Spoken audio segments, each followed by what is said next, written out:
Assalamualaikum warahmatullahi wabarakatuh.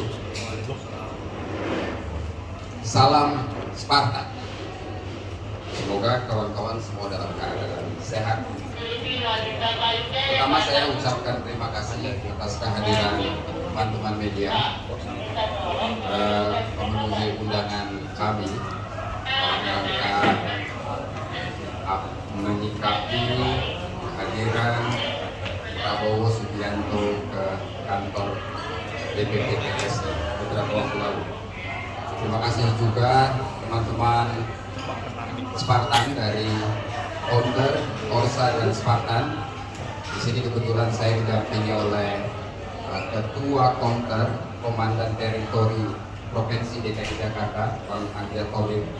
Kemudian di sebelah kiri saya Bang Estu Graha atau dikenal sebagai Bang Ega sebagai Wakil Ketua Umum Ganjarian Spartan. Teman-teman semua,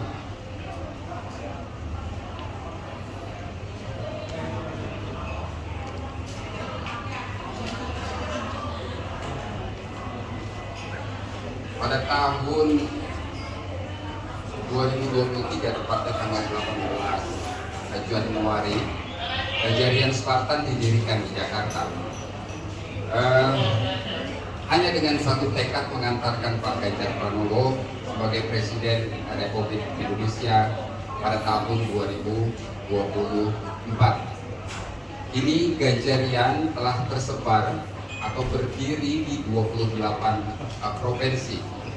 Sudah keluar SK-nya, sudah ada di 289 Orsa setingkat kabupaten kota di seluruh Indonesia, dan sudah ada ratusan Spartan tingkat kecamatan di seluruh Indonesia, serta lebih dari 30.000 anggota Spartan yang tersebar di Indonesia. Hanya dengan satu tekad mengantarkan Pak Ganjar Pranowo sebagai Presiden di 2024.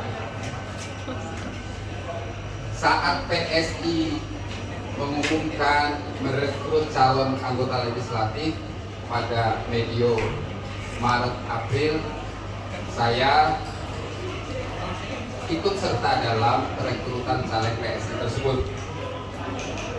Dengan melalui serangkaian tes, akhirnya pada tanggal 5 Mei 2023 saya dinyatakan sebagai caleg PSI untuk daerah pemilihan DKI Jakarta 1, Jakarta Pusat. Namun belum sampai keikutsertaan saya di PSI karena didasarkan pada PSI saat Oktober 2022 saat rembuk nasional memutuskan Ganjar Pranowo sebagai calon presiden dari PSI. Namun belum sempat PSI menunaikan amanat organisasi tersebut, beberapa waktu lalu kita lihat ada kunjungan Prabowo Subianto ke DPP PSI. Saya melihat kunjungan ini seperti main mata antara PSI dengan Prabowo Subianto, yang menurut saya mencederai apa yang selama ini saya perjuangkan. Saat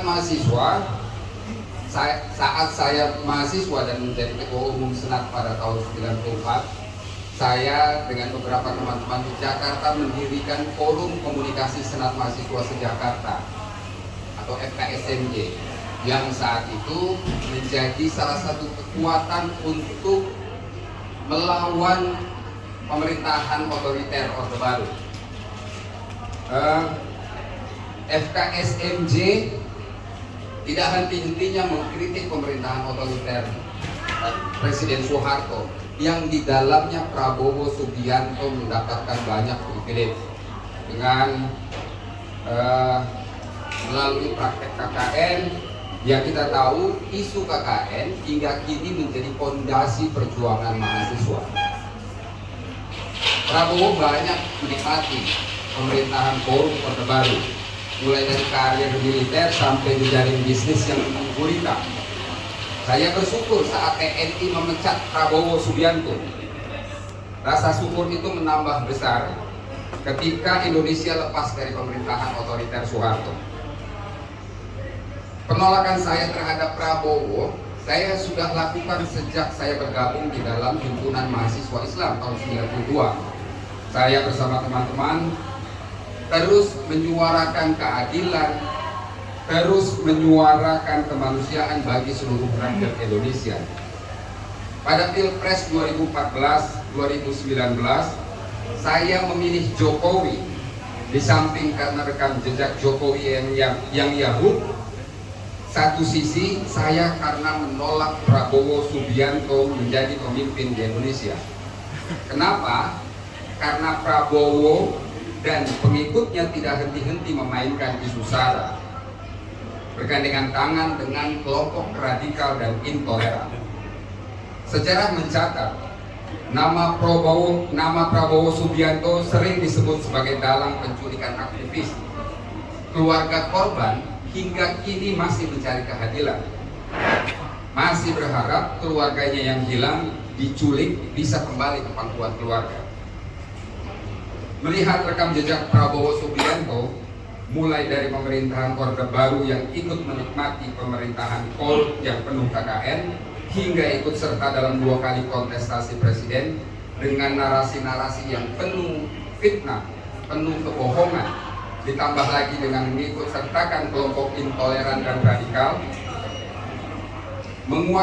menguatkan saya berada dalam posisi melawan, menentang dan mengambil sikap dan menolak Prabowo Subianto sebagai pemimpin di negara yang berbineka ini. Akhirnya dengan penuh kesadaran, melalui kalimat ideologi itu dibentuk oleh sejarah, saya menyatakan mundur sebagai calon legislatif DPRD DKI Jakarta dari PSI, Partai Solidaritas Indonesia. Ikut serta di samping saya ini Bang Estu Graha atau yang dikenal sebagai Bang Ega, yang juga Wakil Ketua Umum Ganjarian Spartan, yang juga caleg dari PSI Kota Bogor, juga menyatakan mundur dari pencalegan PSI. Karena menurut Bang Ega, Prabowo sudah tidak pantas apalagi menggelar karpet merah saat penyambutannya. Prabowo menurut Mas Ega memiliki rekam jejak kelam, terlibat penculikan hingga menggunakan isu SARA, serta mengikut sertakan kelompok radikal saat Pilpres 2014-2019. Terima kasih saya ucapkan kepada kawan-kawan di DPW PSI DKI Jakarta, khususnya panitia seleksi yang telah memberikan kesempatan kepada saya menyandang predikat caleg dalam beberapa bulan ini. Wassalamualaikum warahmatullahi wabarakatuh. Dwi Kundoyo, alumni Himpunan Mahasiswa Islam, pendiri dan presidium pertama Forum Komunikasi Senat Mahasiswa se-Jakarta, Sekretaris Jenderal Ganjarian Spartan. Estu Graha, Wakil Ketua Umum Ganjarian Spartan. Terima kasih. Terima kasih Mas Dwi Kundoyo, Sekjen Ganjarian Spartan. Nah, teman-teman wartawan, nanti rilis resminya akan diberikan, dan saat ini kita buka forum kalau teman-teman ingin mendalami apa yang disampaikan oleh Sekjen dan dari Komnas Ganjarian. Silakan.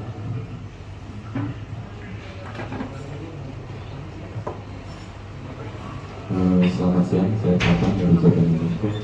Apakah pada kesempatan ini abang-abang sekalian juga mengundurkan diri dari PSI? Nah, kan tadi baru sebagai apakah mengundurkan diri juga dari PSI? Terima kasih.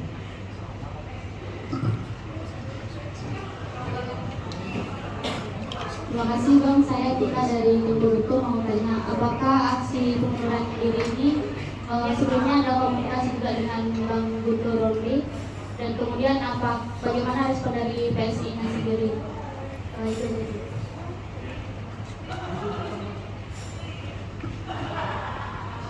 Ya, selamat sore. Perkenalkan saya Halbu Tumodi dari Berita Satu. Mungkin tadi Abang menyampaikan bahwa ada sinyal atau waktu beberapa yang lalu Prabowo ke PSI gitu ya, bermain mata. Mungkin bisa disampaikan apa yang dimaksud dalam bermain mata ini? Apakah nanti ada tujuan untuk PSI berapat ke Prabowo atau seperti apa yang Abang lihat? Terima kasih. Ya. Terima kasih.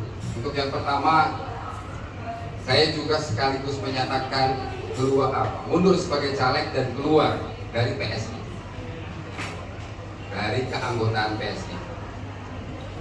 Kemudian yang kedua, ya tentu saja kita berkomunikasi di internal Ganjarian Spartan.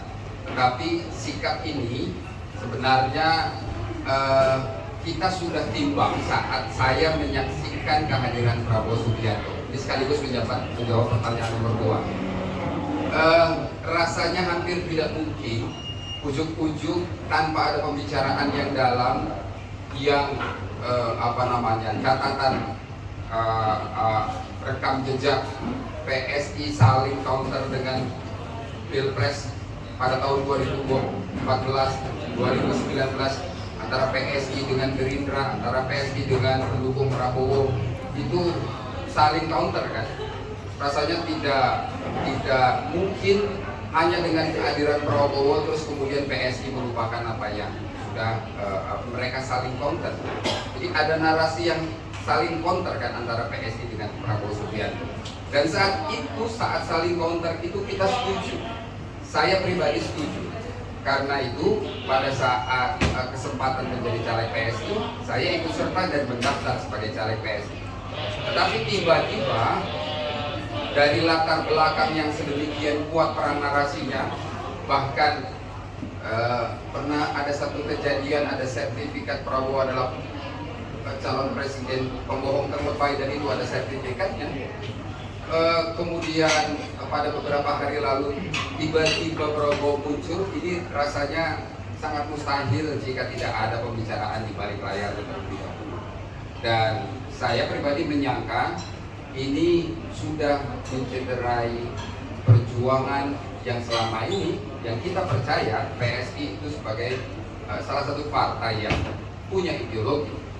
Tetapi ketika menggelar karpet merah kunjungan Prabowo Subianto yang selama ini kita tahu track recordnya, saat 2 kali Pilpres banyak menghembuskan Prabowo dan pasukannya, banyak menghembuskan berita hoax, berita bohong, kolaborasi dengan kelompok intoleran dan radikalisme.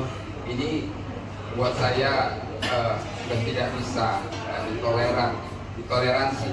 Dan saya lihat di depan layar kaca TV teman-teman pengurus DPP PSI terlihat begitu sumringah ketika menyambut kedatangan Prabowo yang sebelumnya justru mereka menyerang dengan narasi-narasi pelanggaran HAM dan seterusnya. Saya kira itu. Terima kasih. Oke, kita buka satu sesi lagi untuk pendalamannya.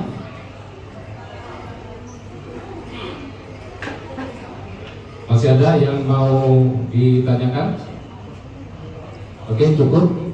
Saya perlu tambahkan, mungkin teman-teman media beberapa hari ini melihat ada berita dari beberapa pengurus counter Ganjarian Spartan yang mengundurkan diri dari Ganjarian. Itu ada dari counter Papua Pegunungan, kemudian ada dari Maluku, dan kemudian ada dari Bengkulu. Saya perlu meluruskan informasi ini. Yang pertama, kita belum pernah mengeluarkan SK terhadap counter Ganjarian Papua Pegunungan dan Maluku. Jadi 2 counter ini belum pegang SK. Karena sampai dengan hari ini kita tunggu pergerakan mereka untuk membentuk counter yang memang di Ganjarian itu ada syarat pendirian counternya itu belum terlaksana atau tidak terlaksana, sehingga mereka memang belum bisa disebut sebagai Spartan. Komunikasi memang terbangun, tetapi ketika komunikasi itu terbangun, mereka tidak bisa merealisasikan apa yang menjadi syarat pendirian counter. Karena syarat pendirian counter untuk mewakili sebuah provinsi itu adalah dibuktikan atau diusulkan oleh minimal 50 orang, dibuktikan dengan KTP pengurus. Itu syaratnya untuk menjadi counter di Ganjarian Spartan. Lalu ada satu lagi dari Bengkulu. Dalam narasi beritanya tertulis kurang lebih begini: sudah lebih dari 1 tahun Komnas Ganjarian tidak memberikan katakanlah pergerakan dan seterusnya dan seterusnya. Saya ingin kasih tahu, Ganjarian Spartan itu berdiri baru tahun 2023 di bulan Januari. Jadi teman-teman bisa rumuskan sendiri bagaimana mungkin sudah 1 tahun. Usia kita saja belum 1 tahun. Itu yang pertama. Yang kedua, kita memang telah mengeluarkan SK kepada orang yang bersangkutan, tetapi SK-nya belum genap. Usia SK-nya belum genap 3 bulan. Karena kebetulan saya yang menandatangan SK untuk counter Bengkulu itu baru kita keluarkan tanggal 28 Mei 2023 atau 29 Mei 2023. Jadi narasi yang mengatakan bahwa sudah hampir 1 tahun tidak ada pergerakan itu bohong. Itu bisa saya sampaikan bohong karena SK-nya belum genap berusia 3 bulan, apalagi Ganjarian Spartannya juga belum berusia 1 tahun. Saya kira itu. Terima kasih. Tambahan. Baik, kalau tidak ada, oke, silakan. Langsung aja. Kan dari pernyataan Abang Ayu kan telah mundur dari PSI ya, terus dari caleg gitu. Langkah selanjutnya gimana depannya? Apakah bergabung ke partai lain atau apa? Hanya fokusnya di mana? Tidak. Ganjarian Spartan sebenarnya dari awal pendirian kita fokus untuk memenangkan Pak Ganjar Pranowo dalam kontestasi presiden di 2024. Ganjarian Spartan kini fokus untuk mengembangkan infrastruktur organisasi, khususnya di 11 provinsi prioritas. Di 4 provinsi super prioritas lebih khusus lagi. Jadi kita akan kembangkan infrastruktur organisasi kita sampai ke tingkat komunitas masyarakat yang paling bawah, sampai tingkat RT. Kalau di dalam ADART kita punya Komnas, Komter, Korsa dan Spartan. Komnas itu nasional, Korsa itu tingkat provinsi, Korsa itu tingkat kabupaten kota, kemudian Spartan itu pada tingkat kecamatan. Teman-teman di tingkat kecamatan sekarang sudah telah atau sedang membentuk koordinator kelurahan, koordinator RT dan koordinator RW. Ini sedang dilakukan, khususnya di 4 provinsi super prioritas yang menjadi kita akan konsentrasi bergerak di provinsi-provinsi tersebut. Provinsi prioritas itu ada 11. Provinsi super prioritas buat Ganjarian Spartan yang pertama adalah Sumatera Utara, kemudian DKI Jakarta, Jawa Barat dan Sulawesi Selatan.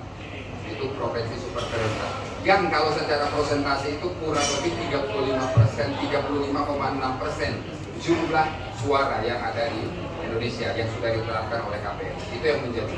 Kenapa kita memilih 4 provinsi super prioritas itu? Pertama karena jejaring kita sudah sampai tingkat Spartan.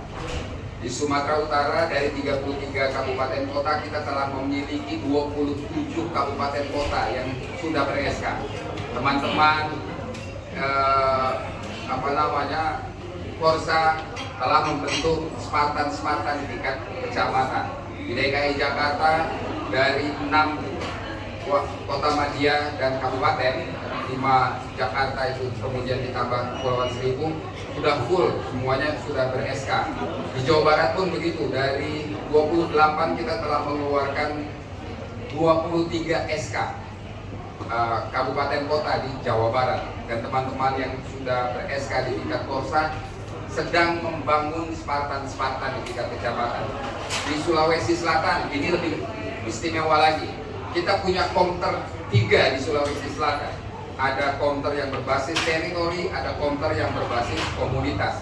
Nah, itu dari berapa kabupaten kota di sana itu? 24 kabupaten kota itu udah lebih dari separuh kita sudah punya. Ditambah lagi korsa-korsa yang berbasis komunitas. Saya kira. Artinya apa tidak bisa sudah jadi caleg dan fokus ke Ganjarian. Fokus ya. Jadi Mas Eka mau tambahkan? Saya tambahkan sedikit, saya termasuk caleg dari Ganjarian Selatan untuk DPRD Kota Bogor, Dapil 4. Tadi terkait dengan pertanyaan bahwa apakah fokus di tidak mencari lagi di tempat lain, insya Allah kami akan fokus di Ganjarian Selatan. Dengan keluarnya kami dari pencalekan dari PSI ini membuat kami untuk kembali giat dan fokus di Ganjarian Selatan, khusus bagaimana memenangkan Pak Ganjar di 2024.